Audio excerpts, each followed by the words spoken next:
Hello दोस्तों, आपका स्वागत है आर्मी लवर यूट्यूब चैनल में।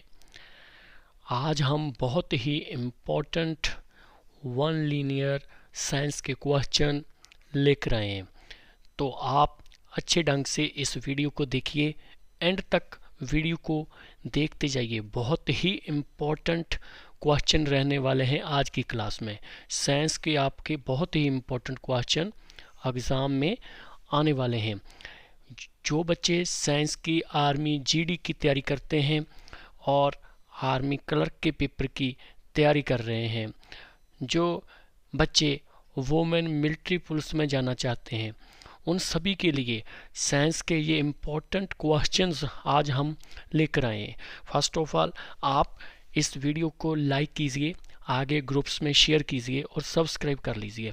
ऐसे में आपको 500 क्वेश्चन लेकर आने वाला हूँ। हर एक वीडियो में हम आपको 15 क्वेश्चन डालेंगे।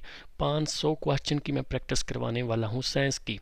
तो 101% मैं आपसे वादा करता हूँ कि इस वीडियो में आपकी साइंस की क्वेश्चन कोई भी छूटने वाला नहीं है। बहुत ही इम्पोर्टेंट क्वेश्चन है, वन लाइन इम्पोर्टेंट क्वेश्चन है। आइए बढ़ते हैं हम अपने नेक्स्ट क्वेश्चन की ओर। देखिए मेरे पास, वेट कीजिए एक मिनट। ओके, देखिए first of all first question मेरे पास क्या रहने वाला है। ठीक है, ये एक बार मैं फिर बताता हूँ। आपके आर्मी जीडी के पेपर की जो बच्चे तैयारी कर रहे हैं, क्लर्क के पेपर की तैयारी कर रहे हैं और वुमेन मिलिट्री पुलिस के जो बच्चे हैं, ध्यान से इन क्वेश्चंस को पढ़ लीजिए। बहुत ही इंपॉर्टेंट क्वेश्चंस रहने वाले हैं। आइए बढ़ते हैं हम। सभी क्वेश्चंस एग्जाम में पहले आ चुके हैं। फर्स्ट क्वेश्चन की ओर देखते हैं। सबसे बड़ी आंखें किस स्तनधारी प्राणी की होती हैं? स्तनधारी को हम क्या बोलते हैं? मैमल। इसको इंग्लिश में क्या बोलते हैं? मैमल बोलते हैं। तो which mammal has the biggest eye? वो क्या रहेगा? हेर्न रहेगा। हेर्न इसका राइट आंसर बन जाएगा डियर। ठीक है, एक और बात याद रखनी, और हमारा वर्ल्ड में सबसे बड़ा मैमल कौन सा है? Blue whale. याद रखिए, ब्लू व्हेल, जिसको हम नीली मच्छी बोलते हैं। ये सबसे वर्ल्ड में सबसे बड़ी आंख इसकी होती है। लेकिन आपको इम्पॉर्टेंट क्वेश्चन हेर्न का रहने वाला है। अगर पूछा जाएगा सबसे बड़ी आंखें किस स्तनधारी प्राणी की होती है? मैमल। स्तनधारी को मैमल बोलते हैं। वो राइट आंसर क्या रहेगा? हिरन रहेगा। ज़्यादातर क्या होता है, जितने भी मैमल हैं, ऑल टाइप्स, ऑल कैटेगरी के जो मैमल हैं, उनकी जो आंखें होती हैं वो क्या होती हैं? बड़ी होती है। तो इसमें हिरन की सबसे बड़ी है।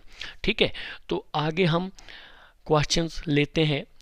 जो इलेक्ट्रिक प्रेस है, ये विद्युत प्रेस इसको वैसे बोलते हैं, जिसमें करंट पास होता है। Who invented the electric press? Electric press का आविष्कार किसने किया था? ये देखो सीधा क्वेश्चन है, एक साइंटिस्ट लेवल का क्वेश्चन है, रिसर्च लेवल का क्वेश्चन है। हेनरी शीले ने, हेनरी शीले ने इनका क्या किया था?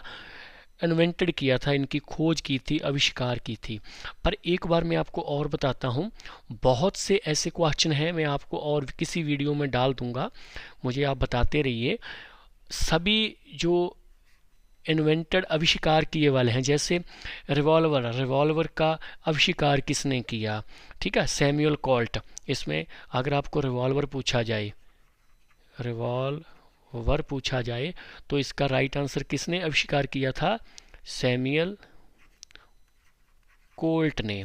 ऐसे और भी हैं, आप किसी भी बुक से भी पढ़ लीजिए, तो मैं वीडियो में भी डाल दूंगा। पर इलेक्ट्रिक प्रेस वाला भी एग्जाम में बहुत बार क्वेश्चन पूछा गया है। इसका राइट आंसर क्या रहने वाला है? हेनरी शीले ने किया था। आगे देखिए, बहुत ही इंपॉर्टेंट क्वेश्चन है। प्रेशर कुकर में खाना जल्दी पक जाता है, वाई? रीज़न क्या है इसका? हम कोई भी देखते हैं, हर एक घर में क्या होता है, कुकर में सब्जी बनती है तो वो ईजिली बन जाती है। अगर किसी और चीज़ में हम बनाने की कोशिश करें तो प्रेशर कुकर में ईजिली बन जाती है। आप याद रखें, जो प्रेशर कुकर का अंदर का दाब होता है, प्रेशर होता है, दाब किसको कहते हैं? प्रेशर को। वो बहुत ज़्यादा होता है अंदर, प्रेशर में उसका बहुत जब वो हीट देते हैं हम उसको, तो प्रेशर कुकर का जो इनसाइड प्रेशर होता है वो बहुत ज़्यादा बढ़ जाता है। ज़्यादा बढ़ने की वजह से जो उसमें पानी होता है, वाटर होता है, उसका बॉइलिंग पॉइंट भी इंक्रीज हो जाता है, बढ़ जाता है। अगर बॉइलिंग पॉइंट वाटर का इंक्रीज होगा तो प्रेशर बढ़ेगा इनसाइड प्रेशर कुकर का, तो खाना इसकी वजह से वो जल्दी पक जाएगा। तो इसका राइट आंसर फिर क्या रहने वाला है? प्रेशर कुकर के अंदर का दाब होता है, अधिक होता है। There is more pressure inside a pressure cooker. इसको आप अच्छे ढंग से पढ़ लीजिए, ये भी इम्पॉर्टेंट, बहुत ही इम्पोर्टेंट रहने वाला है। ठीक है, नेक्स्ट देखिए, नेक्स्ट क्या है हमारा, आपने जैसे हम प्रेशर कुकर में पढ़ा था कि उनका बीच वाला जो प्रेशर बढ़ जाता है उसकी वजह से बॉइलिंग पॉइंट पानी का बढ़ जाता है। सिमिलर क्वेश्चन है, अगर किसी चीज़ का दाब बढ़ने पर जल का बॉइलिंग पॉइंट क्या होगा? Increasing the pressure. अगर प्रेशर बढ़ेगा, आप याद रखिए किसी भी चीज़ का अगर प्रेशर बढ़ता है, उधर तो हम प्रेशर कुकर की भी बात कर रहे थे ना, अगर हम वैसे जनरली डेली लाइफ में प्रेशर को इंक्रीज करेंगे तो पानी का बॉइलिंग पॉइंट भी क्या होगा? इंक्रीज होगा। तो इसका राइट आंसर क्या है? बढ़ता है। दाब बढ़ने पर जल का बॉइलिंग पॉइंट बढ़ता है, घटता नहीं है। बहुत से बच्चे गलती कर देते हैं। ठीक है, ये उससे इंटर रिलेटेड क्वेश्चन है। तो आगे देखिए, आगे क्वेश्चन बहुत इंपॉर्टेंट रहने वाला है। न्यूटन के हमने लॉ पढ़े थे। न्यूटन के हमने 3 लॉ हैं। न्यूटन के कितने लॉ है? 3 लॉ है। इसमें तीसरे लॉ का फार्मूला दिया गया है कि कोई भी हम क्रिया करते हैं, प्रत्येक क्रिया के बराबर विपरीत दिशा में प्रक्रिया होती है। ये किसने बोला था? न्यूटन ने। कौन के लॉस में बोला था? तीसरे निज़म में। तीसरा निज़म क्या है? Every action equal and opposite direction. जब हम किसी बल को क्रिया करने में कोई बल लगाते हैं, कोई काम करने में बल लगाते हैं, तो उसे ही बल के कारण इक्वल एंड ऑपोजिट बल लगता है। वो किसके लॉ में लगता है? न्यूटन का थर्ड लॉ। इसलिए हम इस लॉ को क्या बोलेंगे? न्यूटन का थर्ड लॉ। इसमें और भी बहुत सारी एग्जांपल हैं। जैसे हम स्विमिंग करते हैं, जैसे क्या करते हैं हम? स्विमिंग करते हैं, पानी में तैरते हैं, वो भी किस लॉ की वजह से है? न्यूटन के थर्ड लॉ की वजह से है। हम वॉकिंग करते हैं, हम क्या करते हैं? वॉकिंग करते हैं, डेली लाइफ में इधर उधर जाते हैं, वो भी न्यूटन के किस लॉ कैटेगरी में आता है? थर्ड लॉ की कैटेगरी में आते हैं। पंछी, जो बर्ड्स हैं हमारे, वो फ्लाई करते हैं, वो फ्लाई अपने विंग्स को नीचे की तरफ वो लेकर आते हैं, तो पंछी ऊपर की तरफ को जाते हैं। जितना बल के साथ पंछी नीचे की तरफ अपने विंग्स को लेकर जाएंगे, पंछी उतना ही ऊपर जाएगा। तो इसी का आंसर क्या रहने वाला है? न्यूटन का थर्ड लॉ। ये सभी चीज़ें किस लॉ में बताई है न्यूटन ने? न्यूटन के थर्ड लॉ में बताई हैं। ठीक है, बहुत सी एग्जांपल हैं। ठीक है, इसलिए every action and opposite direction में जब हम बोलते हैं तो न्यूटन का वो कौन सा निज़म है? थर्ड है। थोड़ा सा मैं और बता देता हूँ। जो न्यूटन का फर्स्ट रहने वाला है, इसको मैं थोड़ा सा डिलीट करके बताता हूँ कि हाँ, देखिए, न्यूटन का जो फर्स्ट लॉ है, फर्स्ट लॉ में क्या होता है? न्यूटन फर्स्ट लॉ में क्या किया था उन्होंने? फर्स्ट लॉ को बोले हम लॉ ऑफ इनर्शिया।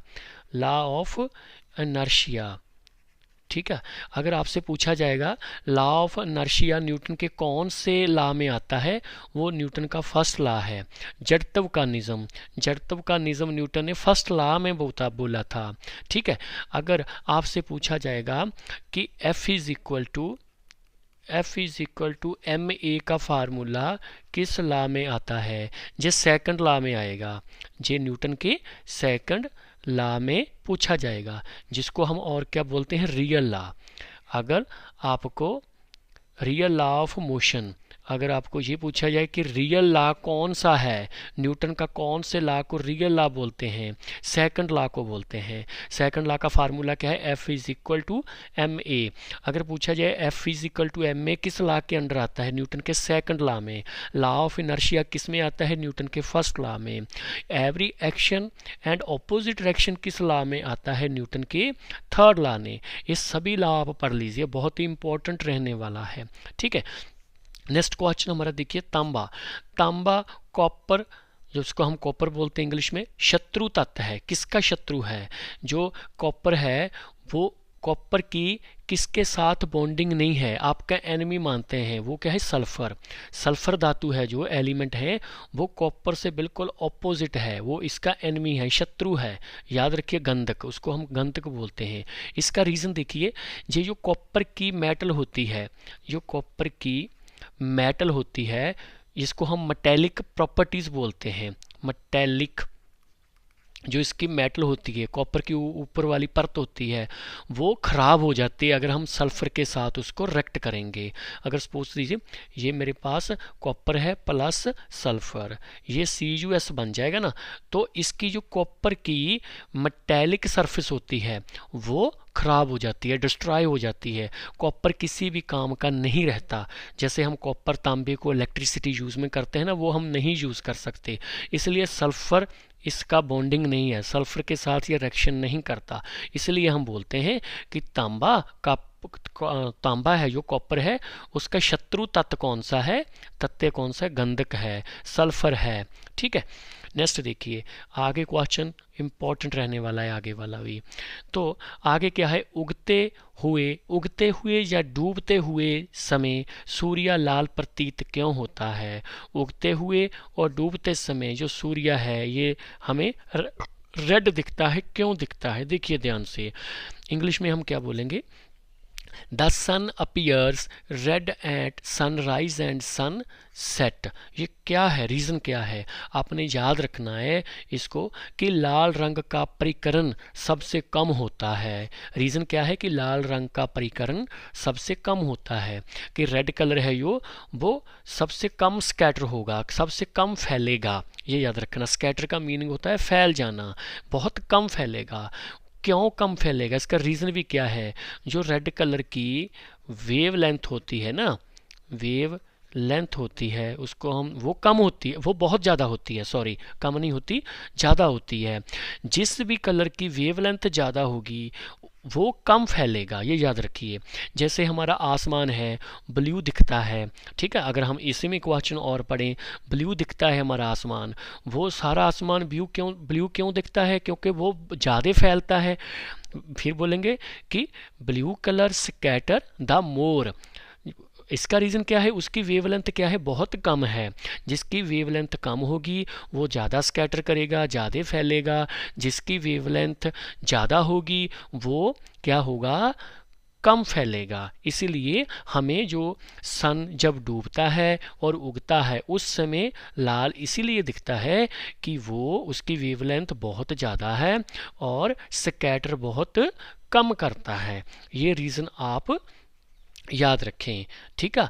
इसमें और भी है, वो हम आगे क्लास में लेने वाले हैं। थोड़ा सा मैं और बताता हूँ आपको, इसको मैं डिलीट कर देता हूँ, 1 सेकेंड, ठीक है। आप इसका अगर स्क्रीनशॉट लेना चाहते हो तो ले लीजिए, ठीक है। तो देखिए मैं समय आपको दे दिया, तो आगे इसको मैं डिलीट करता हूँ। तो देखिए ध्यान से, ये रेजर कर दिया मैंने आगे। और इसमें क्या है, जैसे हम पढ़ते हैं विबगौर, ठीक है, इसी ऐसे क्वेश्चन का पार्ट है वो, VIBGYOR। इसकी मैं अलग से वीडियो बनाऊंगा। V फॉर वायलेट होता है, I फॉर इंडिगो होता है, B फॉर ब्लू होता है, G फॉर ग्रीन होता है, Y फॉर येलो होता है, O फॉर ऑरेंज होता है, R फॉर रेड होता है, ठीक है। रेड में देखिए लास्ट में है। इसमें सबसे ज़्यादा इसकी क्या होती है, वेव लेंथ होती है, इसलिए वो स्कैटर क्या है, कम करता है। यही इसका रीज़न है। अच्छे ढंग से ये सभी क्वेश्चन पढ़ लीजिए, सभी एग्ज़ाम में पूछे हुए हैं और आते रहते हैं एग्ज़ाम में, बहुत ही इंपॉर्टेंट क्वेश्चन हैं ये, जो बच्चे आर्मी जीडी की तैयारी कर रहे हैं, क्लर्क की, वोमन, मिलिट्री और एसएससी बच्चे, एसएससी की एग्ज़ाम है जो उसकी भी ये है, सेम ये सभी का सिलेबस। ठीक है, आप ध्यान से बस पढ़ते जाइए और सीखते जाइए और यूट्यूब चैनल को सब्सक्राइब कर लीजिए, आगे शेयर कीजिए, लाइक कीजिए। ओके, नेक्स्ट देखिए, नेक्स्ट क्वेश्चन फिर डिस्कवर वाला आ गया। खोज किसने की थी, जैसे हमने पहले किया था इलेक्ट्रिक प्रेस का क्वेश्चन किया था।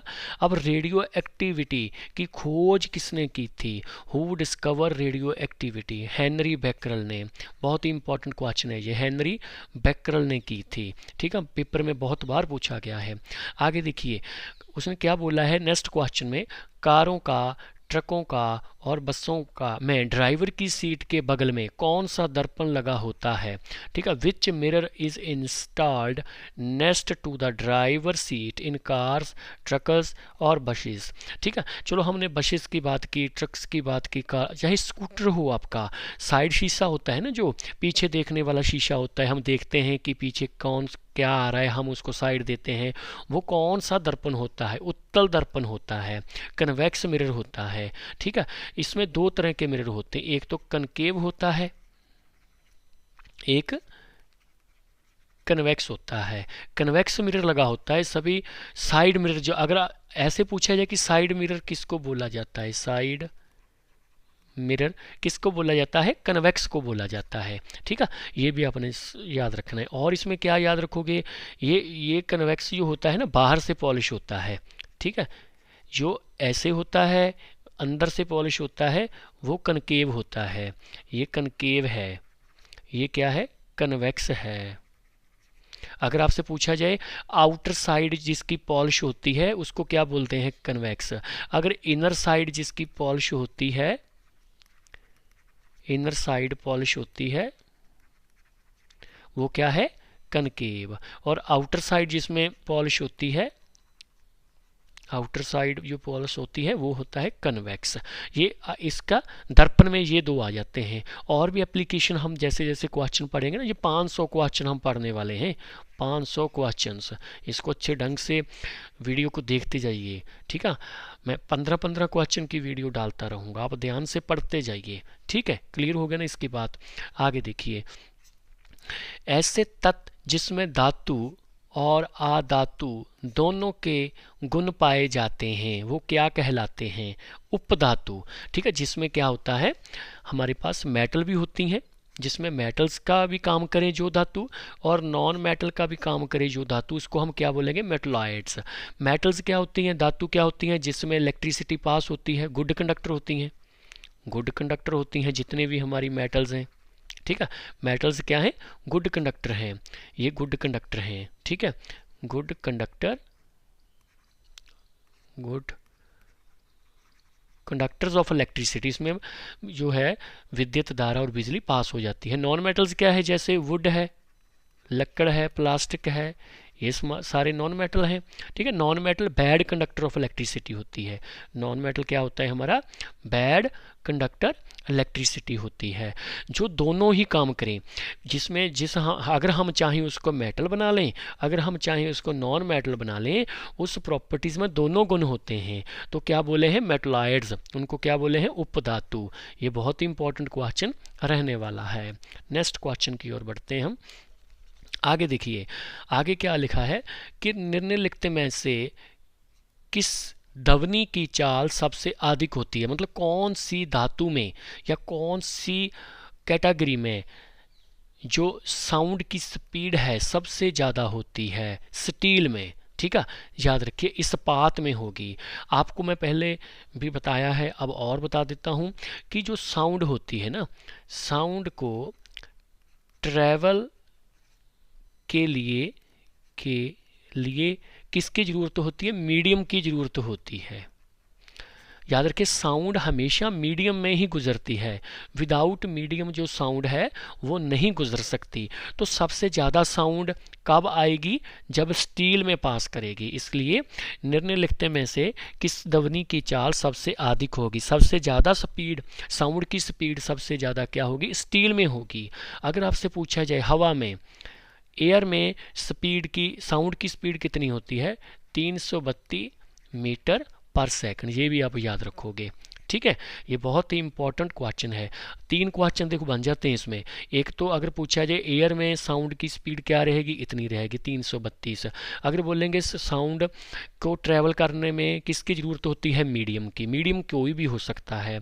ठीक है, और इसमें पूछा जाए कि सबसे हाईएस्ट स्पीड साउंड की किस में होगी, स्टील में होगी। ठीक है, आगे देखिए, आगे क्वेश्चन हमारे पास है क्या है, चंद्रमा पर एक बम विस्फोट होता है, चंद्रमा पर एक बम विस्फोट होता है, इसकी आवाज़ पृथ्वी पर नहीं सुनाई देगी। चंद्रमा पर, ठीक है, a bomb explode on the moon its sound will not be heard on the earth. देखिए इसमें इसका मीनिंग क्या है कि चंद्रमा पर, मून पर कोई भी एटमॉस्फेरिक नहीं होता, नो एटमॉस्फेयर, कोई भी वायुमंडल उधर नहीं होता, नो एटमॉस्फेयर। अगर एटमॉस्फेयर नहीं है, इसका मीनिंग क्या है, कोई मैटर ही नहीं है उधर, नो मैटर, कोई मैटर नहीं है, मैटर नहीं है, कोई भी मॉलिक्यूल्स नहीं है। आवाज़ हमें तभी ही सुनाई देगी अगर कोई मीडियम होगा उधर। ठीक है, मैंने पहले क्या बताया कि जो साउंड है उसको सुनने के लिए या पास होने के लिए कोई मीडियम चाहिए। अब तो उधर कोई एटमॉस्फेयर ही नहीं है, कोई वायुमंडल ही नहीं है मून पर, तो कोई मैटर ही नहीं है। अगर उधर मैटर ही नहीं है उसके इर्द गिर्द, तो आवाज़ हमें क्या सुनाई देगी, नहीं सुनाई देगी ना फिर तो। इसलिए कोई मॉलिक्यूल्स नहीं है, कोई हवा नहीं है, कुछ भी नहीं है, no matter around of moon. Atmosphere ना होने के कारण जो हमें साउंड है, ध्वनि है, वो अर्थ पर नहीं सुनती। इसलिए अगर आपको सीधा क्वेश्चन आ जाए, चंद्रमा पर एक बम विस्फोट होता है, आवाज़ सुनेंगे कि नहीं, नहीं सुनेंगे भाई। आप सीधा आंसर का क्या लगाओगे, नहीं सुनेंगी। ठीक है, जो नेक्स्ट क्वेश्चन है 13 भी सेम ही है, ऐसा ही है, देखो इससे रिलेटेड ही है। चंद्रमा पर वायुमंडल ना होने का कारण, देखिए पहले हमने पढ़ा कि बम विस्फोट होता है, उसकी आवाज़ नहीं सुनी, उसका रीज़न ये हुआ कि वायुमंडल नहीं है उधर, ना होने के कारण से आवाज़ सुनाई नहीं देती। ठीक है, इसमें इसका क्वेश्चन इससे इंटरलेट हो गया। अब उसका रीज़न पूछ लिया उन्होंने, रीज़न क्या है, no atmosphere on the moon. ठीक है, ना होने का कारण क्या है, एस्केप वेलोसिटी, याद रखना, प्लेन वेग बोलते हैं जिसको, एस्केप वेलोसिटी। एस्केप वेलोसिटी बेटा क्या होती है, सपोज करिए ये क्या है, अर्थ है, धरती है, इतनी दूर हम चले जाते हैं, जैसे मून पर चले गए, तो जो धरती की ग्रेविटी होती है, जैसे अर्थ की जी की वैल्यू, जी क्या है, ग्रेविटी है, ये 9.8 मीटर पर सेकंड है।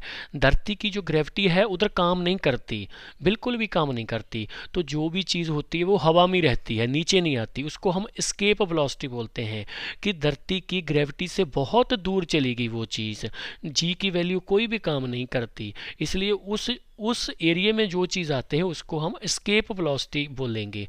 अगर वो नीचे नहीं आएगी तो एटमॉस्फेयर नहीं है उधर, वो किसकी वजह से नहीं है, एस्केप वेलोसिटी की वजह से, प्लेन वेग की वजह से। ये कब पैदा हुआ, ये हमें कैसे पता चला कि प्लेन वेग है, ये पता चला जी की वैल्यू से, 9.8 मीटर पर सेकंड की से पता चला। ठीक है, ये सभी क्वेश्चन देखिए इंपॉर्टेंट है, पढ़िए ध्यान से, सुनिए इस वीडियो को और आगे शेयर कर दीजिए, इसको सब्सक्राइब कीजिए, अपने भाई का मनोबल बढ़ाइए। हमने आपके लिए ये यूट्यूब चैनल स्टार्ट किया है, आपको पढ़ाने के लिए है, कोई पैसा थोड़ा ले रहे हैं आपसे, आपको एजुकेट कर रहे हैं, आपको फ्यूचर में ताकि काम आए आपको। ठीक है, चलो देखिए आगे बढ़ते हैं हम 14 क्वेश्चन की ओर हम बढ़ते हैं। ठीक है, क्या क्या पूछा, बहुत ही इंपॉर्टेंट क्वेश्चन आने वाला है।